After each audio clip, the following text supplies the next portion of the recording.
for setting up the context. So I think as Himanshu was saying, we need a new kind of reasoning, new kind of intelligence that can negotiate, autonomously negotiate and collaborate. And that doesn't exist today. But even if we had that kind of reasoning, there is a second problem that we need to solve, which is trust, right? Even if the reasoning exists, how do you as an enterprise or as an individual know that you can trust the other party, not just for one interaction, but how do you develop that trust over a period of time, right? And there are lots of very interesting hard problems to be solved there. How do you even know who that agent represents, right? What is their identity? How do you know who they represent? How do you know that they are going to follow and abide by the same rules and process that you have in your mind, right? And they are not going to flip over a period of time and follow a different kind of a constitution that is not similar to yours. How do you protect your own IP, your own sensitive data in all of that negotiation, right? Agents, we know, it's very hard to coerce agents into following privacy and security protocols. So that's another challenge. How do we prevent manipulation and abuse, right? Once you put your trust in an agent, that agent is going to act on your behalf. It's a rep agent. How do you ensure that it doesn't get manipulated and abused by others, right? It's a common problem that we have in daily life, that people can get manipulated, they can get abused, and that can be very hard to even detect over time because it happens slowly, gradually. So how do you deal with that when it comes to agents? And finally, if something goes wrong, who's responsible? Who do you blame? Who do you hold accountable if something goes wrong, right? So these are all fundamental problems of trust that we have to address if we want to move towards this world with rep agents. And our belief is that ecosystems and countries that are able to address these trust problems will be actually the ones that benefit the most from this kind of collective intelligence, right? Reasoning capabilities we obviously have to build, but we also have to co-build this trust so that we can deploy them at scale. I'll give you a very interesting example of where this trust becomes almost foundational and where agents actually don't do well today.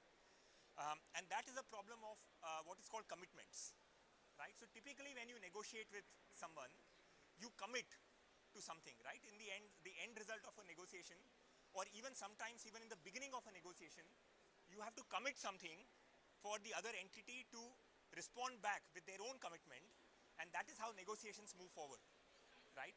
And these commitments need to be credible.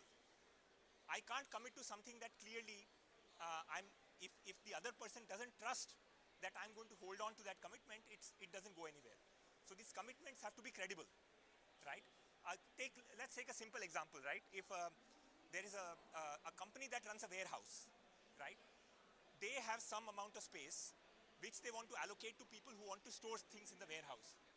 But for them to commit to the allocation of that space, they need to have a commitment from a logistics company that the stuff that's in their warehouse is going to move at the right point in time, right?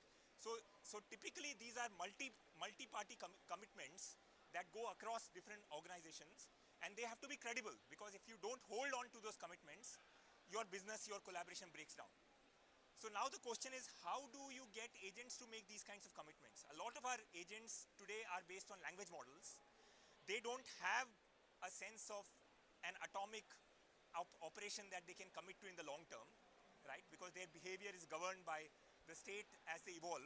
And all of that state is represented in natural language. They don't understand a notion of commitment.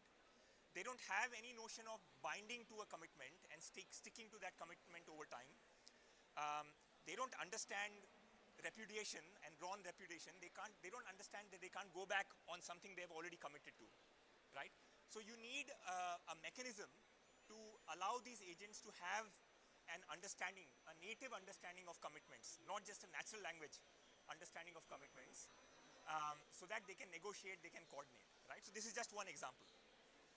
So in fact, what we are proposing is, as Himanshu was saying, what we are proposing is to think about this new architecture where agents have both the ability to reason about coordination and what it means to coordinate, and at the same time they have the ability to commit and to get into binding commitments that they are accountable for a long period of time, and these commitments are stable so that they can negotiate with others, right? So those are the two key building blocks that we need. And these are, because they are very research questions, what we are trying to do is to set up this research lab. It's an autonomous research lab that's called Spark. So it's Security, Privacy, and AI Research Center. So this research lab is going to be a mission-focused research lab. Its focus is going to be on collective intelligence. And it's going to take, say, a 3 to 5 year view on these long-term problems. We are going to bring together a set of researchers and engineers focused on this one specific domain. And we will deliver, at the end of it, hopefully, some breakthroughs that move this field forward in terms of creating these reasoning models, creating world models that can negotiate, and creating the infrastructure that allows them to negotiate in a trustworthy way. So that's the main charter of this research lab.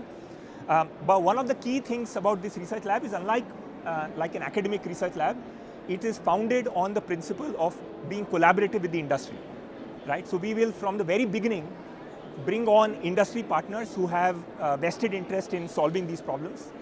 We will work with them very closely, even to the extent of defining research problems in specific sectors. We will work with them in sharing IP. We'll work with them on a go-to-market strategy in the longer term once we have something to deliver. So this is going to be a very close collaboration with industry, which sets us apart from a typical academic lab, right? So we don't want to be in a place where we go off and do our research, but find out in 3 years' time that it's actually not where the industry wants us to be. So that's how we are setting up this lab, and we are very, very eager to have partners on board working with us very closely on this mission, and making sure that they keep us honest and we stay honest to them, right? So this is how we are setting up, and more than happy to interact with you and take questions. Thanks a lot. Thank you.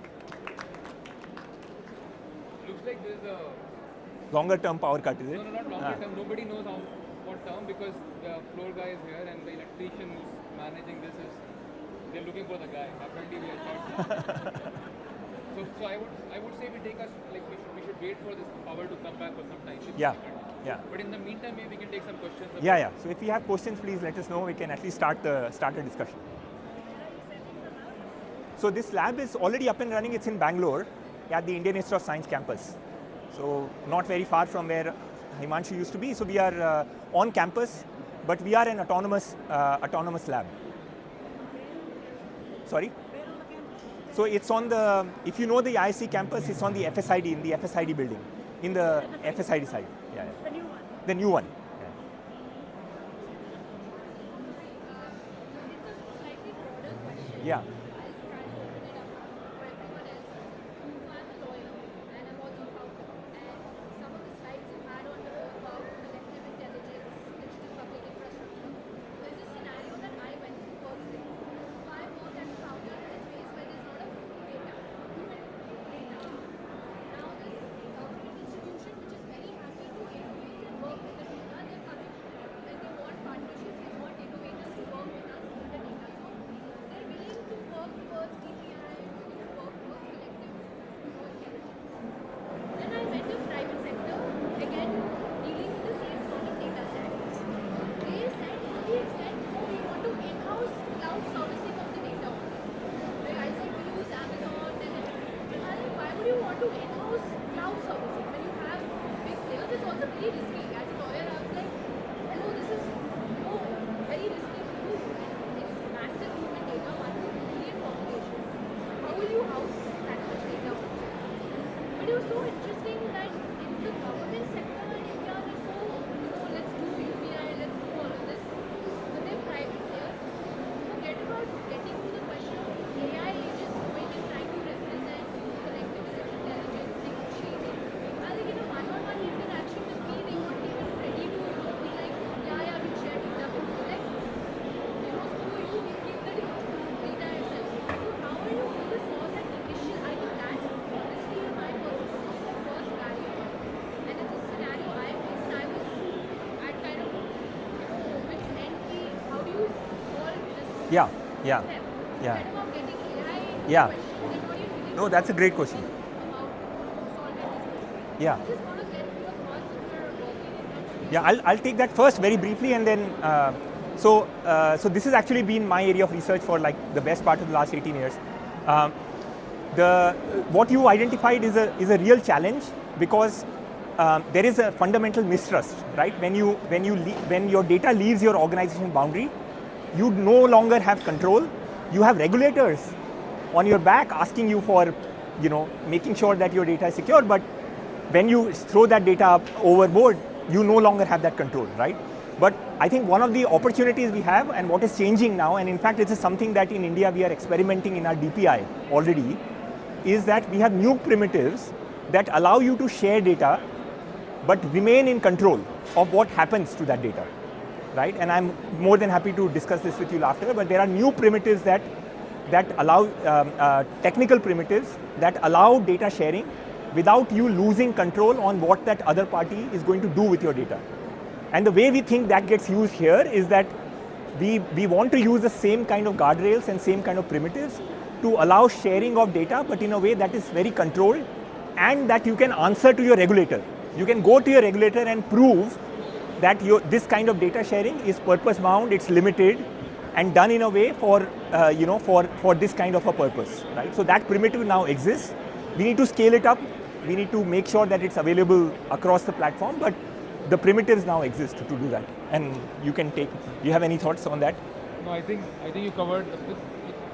My TLDR on this is that this is exactly. It's not a legal problem. It's a technical problem, and the answers are in the kind of thing Kapil built, like secure enclave. So there are these solutions which exactly answer what you are saying, where you can run on somebody else's compute, but still have a guarantee that nothing will happen beyond what you have allowed. And that's the kind of answers which come up. And the other extreme of these answers are cryptography, where even the compute itself cannot figure out what's going on. And recently, I mean, a lot of progress in that, not to the extent of the kind of data you are talking about, but this is exactly a technical problem which is being addressed. I think you witnessed some extreme point of that problem, but today these collaborations do happen. Yeah. And Kapil can talk about some prototype CS setup already, but these collaborations do happen, and they happen in the secure enclaves and these kind of things, and many different setups. But this is exactly the problem we are promising. And to your point about if you cannot do it for just two parties, how do you do for multiple parties? The interesting point there is that sometimes the general solution is easier than any specific solution, because the stakes are higher. So you build that up. If you go and solve it for yourself, very hard. But if something gets solved so that two organizations and like governments can collaborate together, then the same solution applies to you in that asymmetric case also. Yes.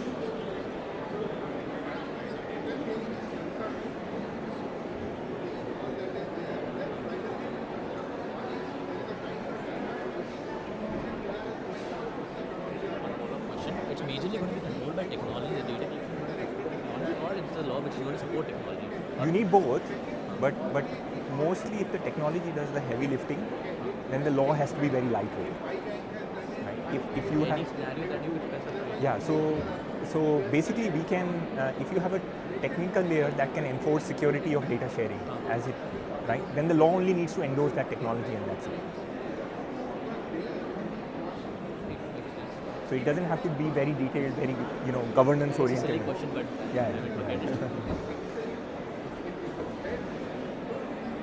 I think we'll have to cancel something, right? Like, looks like, I think so. I mean, if we are not getting power back, it's going to be very difficult for maybe others. we can wait for just 5 minutes and then do that. Yeah. But they're saying there's no power coming to the booth itself. The floor guy is there. Yeah. He's saying there's only one electrician in the full building. What can I do? They have Tarun is already here, by the way. And there's no power. Tarun is here. Shantanu is here. Unless we... I had general questions, so I'll pick your brains for that. Yeah.